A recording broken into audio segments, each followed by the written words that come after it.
구약 성경 전체가 앞으로 오실 메시아에 대해서 예언하고 있지만, 특별히 이사야 선지자는 오실 메시아에 대해서 노래의 형식으로 4번이나 강조를 하고 있습니다. 메시아의 노래라고 하는 이름으로 불리우는 부분들이 이사야서에만 4번 나온다는 건데, 특별하게 메시아의 예언 중에서 가장 빛나는 예언, 오늘 본문 말씀 13절부터 15절 말씀 가운데 있는 14절이 고난당하시는 메시아에 대해서 의미 있게 자세하게 보여주고 있습니다. 고난은 당하는 종에 대한 예언, 우리 주님께서 이 땅에 오셔서 고난당할 것이다. 그리고 우리 주님은 하나님 아버지의 아들 되신다. 이게 우리가 신앙 고백하는 예수님에 대한 고백이죠. 우리 주 예수 그리스도는 하나님의 아들이시다. 그리고 그 아들이 보냄받아서 이 땅에서 우리를 구원하기 위해서 고난당하시고 십자가를 지시고 죽으시고 부활하셔서 승천하시고 하나님 보좌 우편에 계시다가 다시 오실 것이다. 이게 우리의 신앙 고백의 전부입니다. 그런데 우리 주님께서 이 지상에 계실 때 아버지께서 나에게 하신 것, 나에게 말씀하신 것, 나에게 명령하신 것, 아들로서 다 순종하셨는데, 이 이사야는 그렇게 오실 메시아에 대해서 종이라고 하는 이 특별한 호칭, 익숙하지 않은 호칭, 파격적인 호칭으로 메시아를 부르고 있습니다. 종이다. 그런데 이 종이라고 하는 이 예수 그리스도에 대한 호칭이 초기 교회 사도행전에 보시면 3장에도 그렇고 4장에도 그렇고 예수 그리스도를 하나님의 거룩한 종이라고 부르고 있습니다. 하나님의 거룩한 종으로 부르고 있다는 거죠. 하나님의 아들 예수여, 이러한 표현들도 흔하지만 처음에 교회가 이 땅에 태어났을 때 예수 그리스도에 대한 분명한 인식이 이 선지서에 기록된, 이사야 선지서에 기록된 종, 그 종을 예수 그리스도와 함께 하나로 그렇게 부르고 있다는 것이죠. 예수 그리스도 여호와의 종, 종이라고 되어 있습니다. 그런데 그 고난 당하는 종, 하나님의 아들이라고 하면 우리가 생각할 때 품격 있고 하나님과 동등되고, 그럼에도 불구하고 동등됨을 취할 것으로 여기지 아니하시고 자기를 비워 사람과 같이 되신, 그렇게 겸손하신 예수 그리스도를 고백하기에 딱 좋은데, 종이라고 하면 아들과 종의 차이가 뭡니까?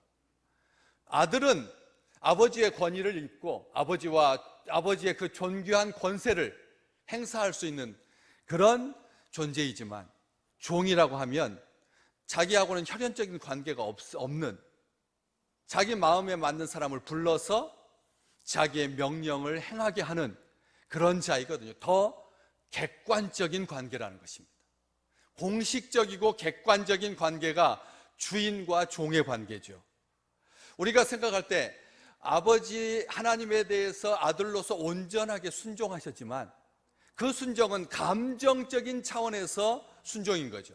그러니까 적당하게 순종해도 아버지의 아들로서 순종해서 하셨으니까 순종하셨다라고 높이 그렇게 인정해 주는 건데, 종으로서 주인에게 순종했다고 하면 이것은 감정적인 차원이 하나도 없는 거죠. 아주 온전하게 순종하시고 복종했다는 뜻입니다. 아버지의 그런 이름을 의지해서 자기가 적당하게 순종했는데도, 90% 정도 순종했는데도 완전하게 순종했다라고 인정해주는 차원이 아니라 주인과 종으로서 아주 100% 완전하게 순종했다라고 하는, 복종했다라고 하는, 사명을 완성했다라고 하는 것을 강조하기 위해서 이사야 선지자는 오실 메시아, 보내실 하나님의 아들에 대해서 아들이라고 하지 아니하고 종이라고 하는데, 그 종에 대한 예언은 이렇게 시작됩니다. 보라, 내 종이 형통하리니 밭들어 높이 들려서 지극히 존귀하게 되리라. 다시 말하면 하나님께서 종을 보내시는데 내 종이라고 하십니다. 하나님의 종은 여호와의 종인 거죠. 단순하게 이 지상에 있는 많은 주종 관계를 말하는 그 중에 하나가 아니라 우리 주님께서 아들 보내실 아들의 예수에 대해서 내 종이라고 그렇게 분명하게 하시면서 형통하게 하리니, 형통하리니 라고 하는 이 축복의 약속과 함께 시작된다는 거죠. 주님께서 보내신 아들 내 종 예수는 형통하리니 라고 하는 이 약속, 이 성취, 우리 주님께서 이 땅에 계실 때 바로 그것을 온전하게 복종하고 순종하여서 하나님의 뜻을 이루신 여호와의 종이라. 그러면서 보라 형통하리니 이렇게 말합니다. 우리 주님께서 이 땅에 오셔서 형통하셨습니까? 이 땅에 오셔서 만신창이가 되었죠. 자기가 지은 백성에게 수염을 뽑히고 얼굴에다가 침뱉음을 당하고 따귀를 맞고 등짝은 완전히 다 허물어져서 사람의 형상을 찾을 수가 없었다. 오늘 14절 말씀이 그겁니다. 전에는 그의 모양이 타인보다 상하였고 그의 모습이 사람들보다 상하였으므로 많은 사람이 그에 대해서 놀랐거니와. 이 땅에 오셔서 우리 주님께서 하나도 안 형통하셨습니다. 30대 초반에 죽었는데 뭐가 그게 형통입니까? 저주지, 멸망이지. 우리가 이 예언의 말씀을 깊이 묵상하지 않으면 우리 주님은 형통한 게 하나도 없는 철저하게 실패한, 망한 그런 사람에 불과합니다. 그런데 우리 하나님께서 말씀하십니다. 보라 내 종이 형통하리니. 하나님께서 형통하리니라고 하는 말은 단순 미래가 아닙니다. 하나님의 미래는 실현된 미래입니다. 확정된 미래입니다. 성취된 미래입니다. 우리 주님께서 뭐뭐 할 거다 그렇게 말하시는 것은 단순하게 시간이 지나면 저절로 되는 것이 아니라 이미 완성된 것을 표현상 미래로 말하는 겁니다. 그렇기 때문에 내 종이 형통하리니, 이 형통이라고 하는 말을 인간적인 시각에서 재물을 많이 모으고 부를 이루어서 장수하고 자손 많이 낳고 이것의 시각으로만 바라본다면 우리는 완전한 실패자입니다. 우리 주님께서 실패하셨듯이 만약 그런 인간적이고 세속적인 눈으로 예수 그리스도의 형통함을, 이 단어를 오해한다면 우리 주님은 철저한 실패자라고 하는 것이죠. 이 형통이라고 하는 뜻이 무엇인지 우리가 오해하지 말도록 아주 친근하게 밑에다가 각주가 달려 있습니다. 성경책 보시면 형통하리니 라고 하는 것을 2번 해가지고 밑에다가 각주로 붙였죠. 뭐라고 되어 있나요? 지혜롭게 행하리니. 아멘. 우리 주님께서 이 땅에서 오셔서 세상적인 종도 아니고 하나님의 종이, 하나님께서 보내신 종이니까 그래서 아주 막강한 힘을 가지고 아주 강력하게 하는 것마다 잘 되고 하는 그런 형통을 말하고 있는 것이 아니라 지혜롭게 행하리니. 이 번역이 형통함의 본질입니다. 하나님의 백성들이 이 땅에서 만사형통이라고 하는 말은 도깨비 방망이 휘둘듯이 쏟는 데마다 돈이 쏟아져 나오는, 성남 대장동에다가 딱 땅 사면 만배 얻는 그런 형통을 말하는 게 아니라는 거예요. 부동산적인 측면에서 쪽집게처럼 땅 사는 데마다 그래서 서너 군데 해가지고 거기서 나온 돈 가지고 제일 알싸라기 땅에다가, 알짜배기 땅에다가 건물 사서 1년에 10억씩 이자만 들어오는, 이자만으로도 평생 먹고 사는 그런 형통을 말하는 게 아니라니까요. 우리 주님께서 형통하리니, 하나님께서 하신 약속입니다. 내 종이 형통하리니, 이 형통은 지혜롭게 행하리니. 메시아로서 오신 예수께서 사명을 지혜롭게 감당할 것을 말씀하고 계시는 것이지 만사 형통을 말하는 게 아니라는 것이지. 예수님께서 하신 모든 일은 지혜롭고 현명하게 하셨기 때문에 조금도 실패하거나 모자라지 아니하고 완전하게 성취될 것을 우리 하나님께서 예언하고 계시는 것입니다. 그래서 주님께서 십자가에서 다 이루었다라고 말씀하신 거예요. 이 약속의 말씀, 이 축복의 말씀, 하나님의 언약의 말씀이 나에게서 다 이루어졌다. 내가 지혜롭고 현명하게 행함으로 아버지를 영화롭게 했다. 그래서 내가 다 이루었다는 것입니다. 그런데 이 형통이라고 하는 것이 단순하게 그렇게 지혜롭게 행하는 것만 한정한다면 우리 이 땅에 살면서 지혜로운 사람은 무조건 형통이다라고 말하게 될 텐데, 구약의 시편 73편을 쓴 아삽이라고 하는 분이 형통함에 대해서 이렇게 지혜롭고 현명한 게 뭐냐, 지혜롭고 현명하다라고 하는 게 뭐냐, 하나님께 가까이함이 내게 복이라. 진짜 지혜롭고 진짜 현명한 건 뭐냐? 하나님과 가까이 하는 거라. 아멘. 하나님과 가까이 하는 게 지혜롭고 현명하는 거라고요. 우리 주님께서 이 땅에 계실 때 막 머리를 잘 써서 그냥 어려운 난관을 삭삭삭삭 피해가는 그런 지혜와 현명이 아니라 우리 주님께서 하나님과 가까이 계셨죠. 아버지와 나는 하나이니라 우리 주님께서 말씀하셨잖아요. 그런 것처럼 빈틈이 없었다는 것입니다. 아버지와의 사이에서 늘 기도하심으로, 늘 아버지의 뜻을 행하심으로 혼연일체가 되어서 한 분처럼 움직이셨습니다. 하나님 아버지는 하늘에 계시고 땅에 내려오는 아들은 따로따로 노는 그런 것이 아니라 진정한 형통은 하나님과 가까이 하는 거다. 왜? 어떻게 할 수 있습니까? 73편 3절에 보면 악인의 형통과 구별하여서 하나님과 가까이 하는 것이 복이다라고 말하고 있거든요. 악인의 형통은 뭐냐? 이 악인의 형통은, 이는 내가 악인의 형통함을 보고 악인은 형통한 듯 보이나 하나님과 멀리 떨어져 있기 때문에 참된 형통이 아니라는 말입니다. 하나님과 떨어져 있는 것은 아무리 지혜로워도 사탄이 주는 지혜를 가지고 모사가 되고 지략가가 되고 지혜로워도 그것은 헛된 일이라는 거예요. 하나님 바깥에서 지혜로운 것은 지혜로운 만큼 완악합니다. 하나님 바깥에서 형통하는 것은 형통한 만큼 무너지게 되어 있습니다. 이것을 분명히 하는 것이죠. 참된 형통과 참된 복은 하나님과 가까이 하는 삶이다. 그래서 종이 사명을 완수했다, 형통하리라고 하는 말은 종으로 오신 우리 주님께서 아버지와 하나처럼 아주 가까이 약속의 말씀에 근거해서, 그래서 실패하지 아니하고 부족하지 아니하고 미진하지 아니하고 아쉬움 없이 완전히 성취하셨다. 예수님께서 고난당하심으로 말미암아 십자가의 죽으심으로 말미암아 하나님의 이 약속을 다 이루었다. 고난을 통해서 형통하게 되신 겁니다.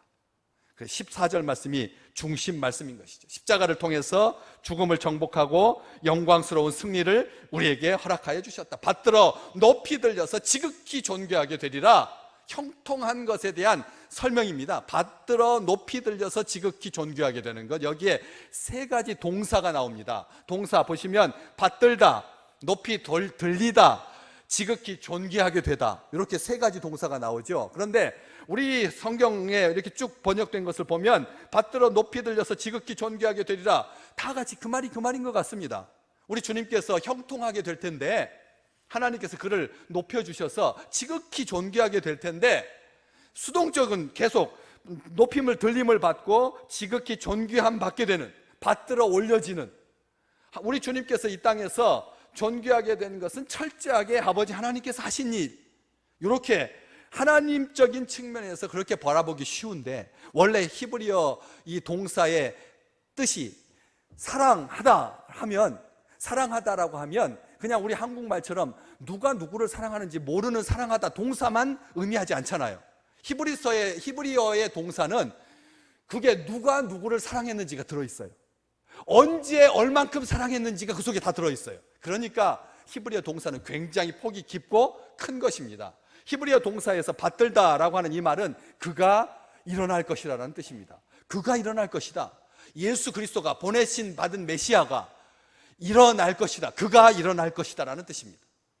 이 말은 형통하게 된 이유를 설명하는 말이죠. 즉 예수님께서 떨쳐 일어나셨다, 그가 일어나셨다, 그렇기 때문에 형통한 겁니다. 단순하게 수동적으로 아버지가 살려주셔야지만 살아날 수 있는 그런 철저하게 수동적인 그런 존재가 아니라 그가 일어날 것이다.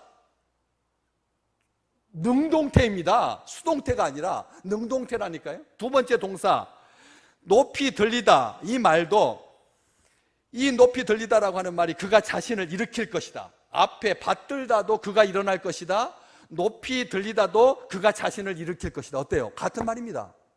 높이 받들다라고 하는 말이나 높이 들리다라고 하는 말이 그가 일어날 거다, 그가 자신을 일으키실 것이다. 훨씬 더 높이 들리다라고 하는 말이 예수 메시아가 스스로 더 높이 자기 자신을 일으킬 것이다 라고 하는 이 부활을 담고 있는 말씀입니다. 훨씬 더 강력한 거죠. 그가 일어나는 것은 아침에 일어나는 것도 됩니다.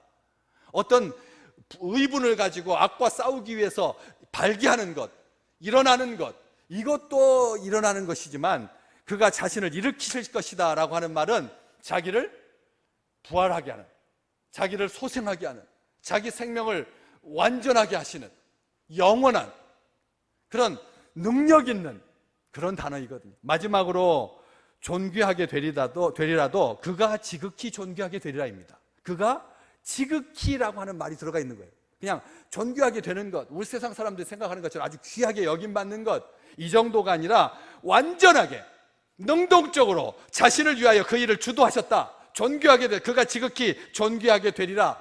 다시 말해서 세 가지 동사는 세 번 강조했으니까 완전한 강조입니다. 같은 말인데 강조하고 있는 것이죠. 우리 주님께서 사명을 완수하시고 하나님 우편에 계시고 만민이 우러러볼 엎드릴 존귀한 이름을 얻게 된다라고 하는 것을 강조하는 말이 바로 13절에 보라 내 종이 형통하리니 받들어 높이 들려서 지극히 존귀하게 되리라 라고 하는 말인 것입니다.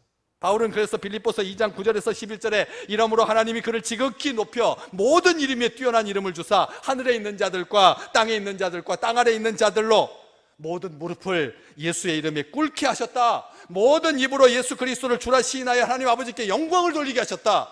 이렇게 감사하면서 고백할 수가 있었던 것이죠.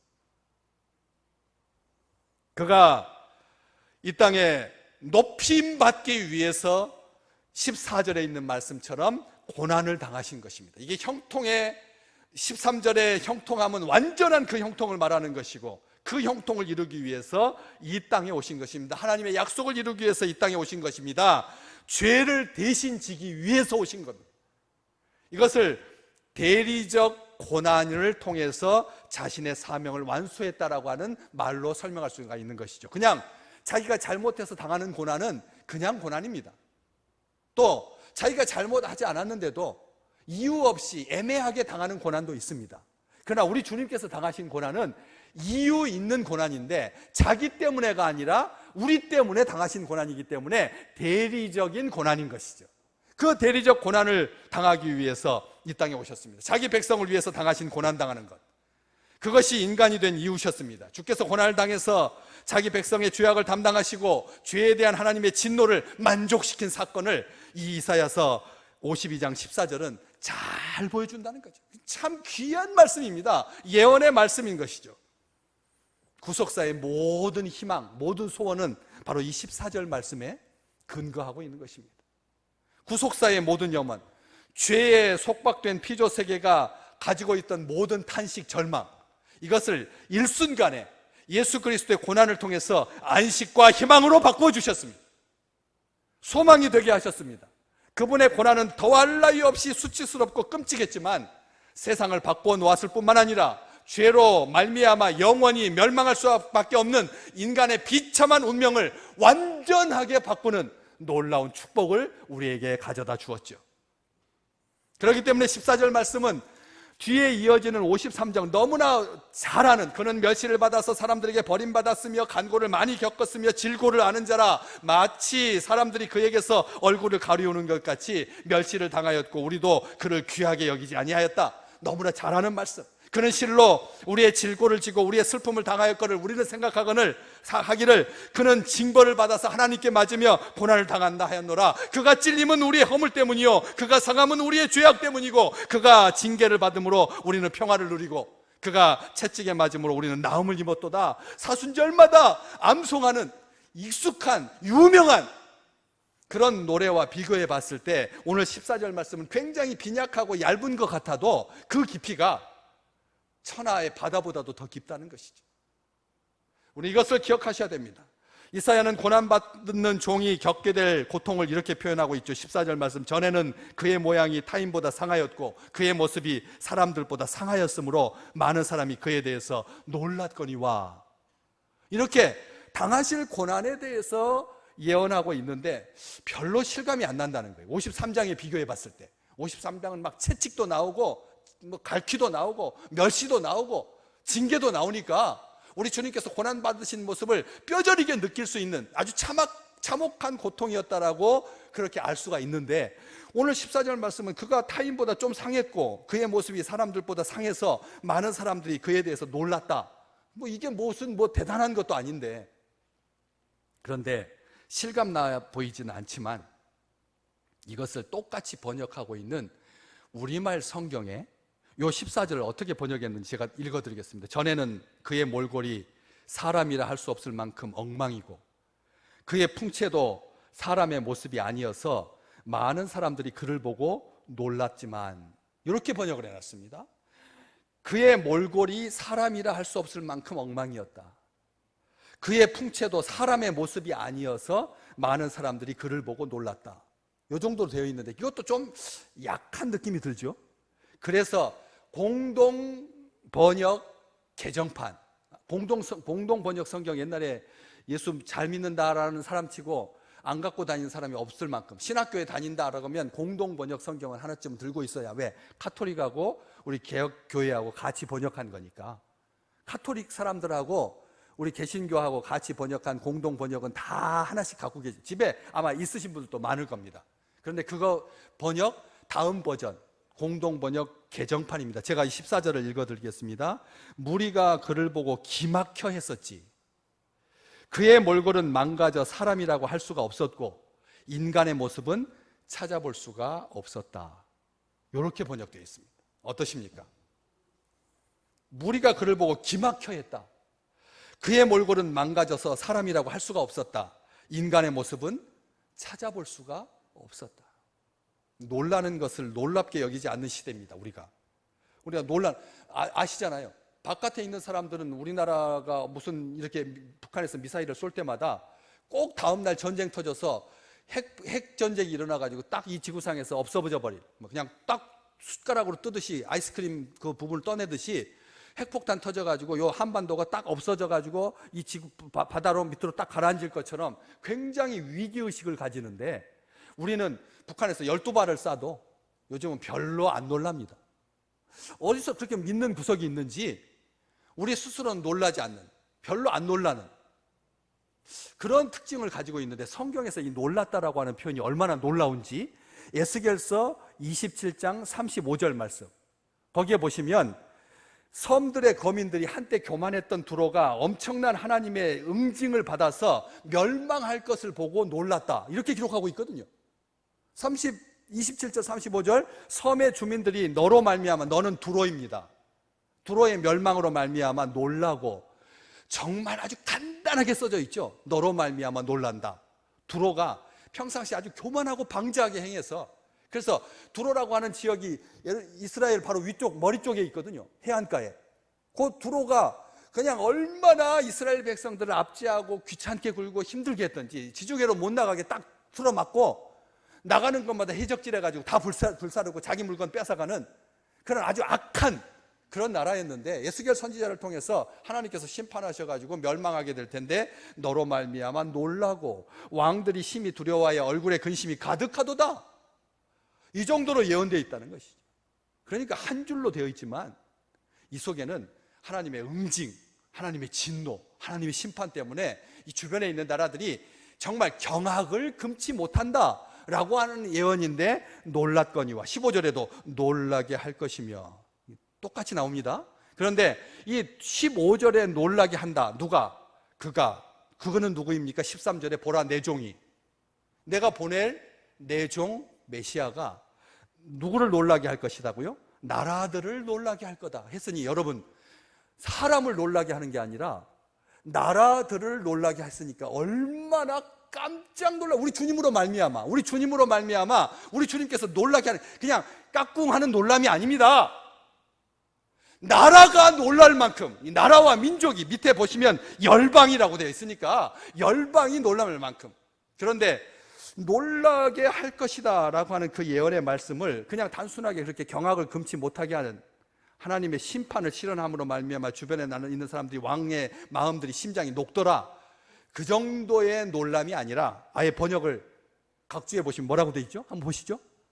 나라들을 놀라게 할 것이며, 4번 밑에다가 각주로 열방에 뿌릴 것이며, 열방에 뿌릴 것이며. 한번 모르지만 일단 아멘 한번 해보실까요? 이게 무슨 뜻이냐면, 놀라게 한다라고 하는 말이 열방에 뿌릴 것이다로 해석이 가능하다는 뜻이죠. 근데 놀라는 것과 열방에 뿌리다라고 하는 말을 어떻게 매치가 하나도 안 돼요. 이게 연결이 하나도 안 돼요. 이게 완전히 우리 한국어에서는 다른 말이니까, 놀라는 것과 뿌리는 것이 뭐가 같은 말이에요? 완전히 다르잖아요. 그러니까 놀라운 소식을 뿌려서 그래서 놀란다면 이렇게 억지로라도 꿰맞추겠지만, 원래 많은 학자들이 이 놀라게 할 것이다 15절의 말씀을 어떻게 해석했느냐면, 무슨 뜻으로 했냐? 기뻐 뛰게 할 거다. 기뻐 뛰게 할 거다. 경배할 것이다. 예수 그리스도를 경배할 것이다. 예수 그리스도께서 이 땅에 오셔서 구원을 이루시는 것을 보고 기뻐하며 뛰게 될 것이다. 이렇게 대부분 다 그렇게 해석을 했었어요. 그런데 최근에 팔레스틴 지역에서 발견된 아주 오래된 사본에 이 놀라게 할 것이다 라고 하는 말을 어떻게 해석을 했느냐면 뿌릴 것이다 라고 해석을 한다는 거죠. 뿌릴 것이다. 여지껏 모든 번역 성경에서는 거의 다가 기뻐 뛰게 할 것이다, 경배할 것이다 라고 각주에다 달았었는데 최근에 발견된 학문적 성과에 의해서 거기에 보니까 그것보다 더 오래된 사본인데도 뿌릴 것이다 라고 해석이 되어 있어서 우리 성경은 그 학문적 연구를 반영하여서 열방에 뿌릴 것이다 라고 각주를 달고 있다라고 하는 것이죠. 이 뿌리다라고 하는, 성경에서 뿌린다라고 하는 말은 그냥 단순하게 물을 뿌린다, 기름을 뿌린다는 뜻이 아니잖아요. 레위기 4장 6절, 8장 11절, 4장 6절에 보면 정결한 예식을 제사장이 행할 때 이렇게 해라. 그 제사장이 손가락에 그 피를 찍어서 여호와 앞 곧 성소의 휘장 앞에 7번 뿌려라. 하나님께서 모세에게 제사장이 정결 예식을 행할 때 이 휘장 앞에다가 그 희생 제물의 피를 7번 뿌리라고 그렇게 말씀하십니다. 8장 11절에도 나오고요. 또 14장 7절 말씀에 보면 레위기 14장 7절 나병에서 정결함을 받을 자에게 7번 뿌려서 정하다라고 해라. 그래서 우리 주님께서 사마리아의 그 나병 든 환자 10명을 만났을 때 고침받으면 어떻게 하라고요? 제사장에 가서 네 고침받은 몸을 보여라. 바로 이 레위기 14장 7절 말씀의 근거에서 하신 말씀입니다. 나았다고 해서 그냥 집으로 돌아가지 말고 제사장에게 보여라. 하나님의 말씀을 그대로 순종하고 계시는 거죠.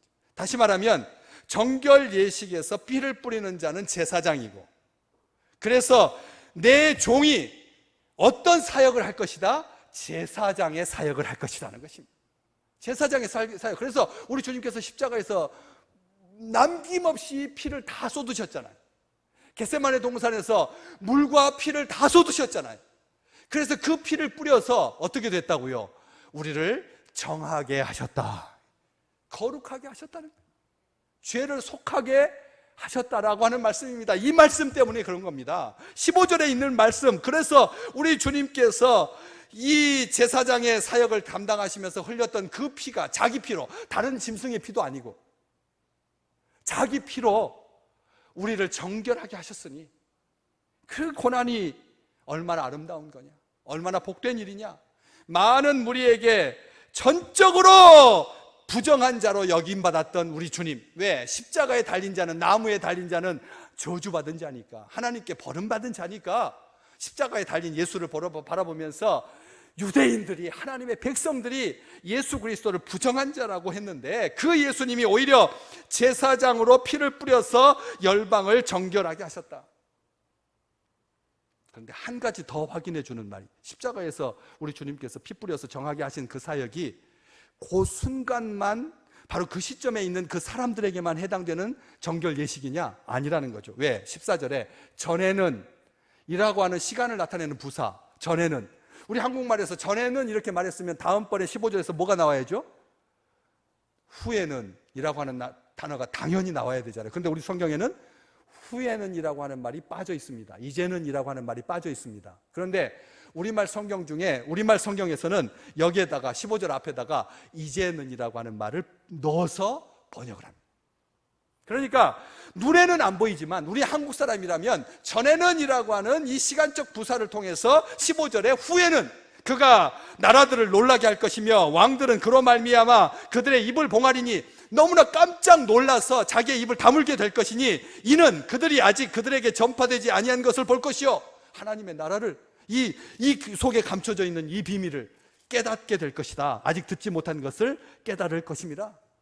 바로 이제는 이라고 하는 말이 들어가 있다는 말입니다. 그래서 이 전에는, 후에는 이라고 하는 표현이 그냥 시간적인 경과를 나타내는 부사가 아닙니다. 성경에서는 이 말은 14절에 나오는 그의 모습이 그의 모양이 타인보다 상하였고 그의 모습이 사람들보다 상하였으므로 그래서 15절에 놀라게 할 것이며 이게 다 연결된다라고 하는 의미에서의 부사인 겁니다. 단순하게 어떤 시점을 꼭 찍어서 예수님께서 고난당하시는 그 시점만, 그 다음에 십자가에서 다 이루었다라고 말하는 그 시점만 강조하고 있는 표현이 아니라 그 이전, 그 중간, 그 이후까지, 바로 우리에게까지, 바로 나에게까지, 오늘 이 말씀을 듣는 주의 백성에게까지 상해 있는 동안에 그가 속죄 사역 완성을, 하나님의 약속을 성취하시고, 그래서 우리의 열방이 놀라게 될 것이다. 우리 주님 참혹한 고난을 당하셨는데 그 고난이 속죄와 정결과 거룩과 성화를 위한 것이고 우리에게 영원한 생명을 주사 복 주시려는 것이다. 사도행전 3장 26절 말씀, 초기 교회가 종으로 오신 예수 그리스도로 말미암아 얼마나 복을 받게 되었는지 잘 보여주는 말이죠. 사도행전 3장 26절 자막 같이 읽겠습니다. 3장 26절입니다. 하나님이 그 종을 세워 복 주시려고 너희에게 먼저 보내사 너희로 하여금 돌이켜 각각 그 악함을 버리게 하셨느니라. 아멘. 우리 주님의 형통함이 이겁니다. 우리에게 복 주시는 것이 우리 주님께서 형통하시다라고 하는 증거입니다. 우리 주님께서 고난당하신 것이 우리 주님께서 약속의 말씀을 성취하신 그런 형통함의 증거입니다. 하나님과 가까이 계셔서 아버지와 나는 하나라고 말씀하신 그 주님께서 우리에게 복 주시는 것, 이것이 우리 종이 형통하리니, 오늘 설교 제목이잖아요. 보라 내 종이 형통하리니. 복 받으시기를 주의 이름으로 축복합니다. 그래서 사도 바울은 나중에 감격하여 고린도 교회에게 이렇게 편지했죠. 고린도전서 2장 9절 말씀 같이 읽겠습니다. 기록된 바 하나님이 자기를 사랑하는 자들을 위하여 예비하신 모든 것은 눈으로 보지 못하고 귀로 듣지 못하고 사람의 마음으로 생각하지도 못하였다 함과 같으니라. 아멘. 바로 이 15절 말씀, 왕들은 그로 말미암아 그들의 입을 봉하리니 이는 그들이 아직 그들에게 전파되지 아니한 것을 볼 것이요 아직 듣지 못한 것을 깨달을 것임이라. 이 말씀을 그렇게 해석하고 있는 것입니다. 우리는 오늘 나에게 주신 이 말씀을 통해서 우리 주님께서 당하신 고난의 신비를 단순하게 놀라는 정도로 끝나는 것이 아니라 정말 경악을 금치 못하는 그 놀람이 우리로 하여금 피를 뿌리신 그 사건 속에 감추어져 있고, 그래서 그 사건을 통해서 우리가 정결하게 되고 우리가 영원한 생명을 누리게 되고 하나님의 기쁨을 충만하게, 하나님의 복을 충만하게 누리는 하나님이 자기를 사랑하시는 자라고 하는 것을 영원토록 잊지 마시기를 주의 이름으로 축복합니다.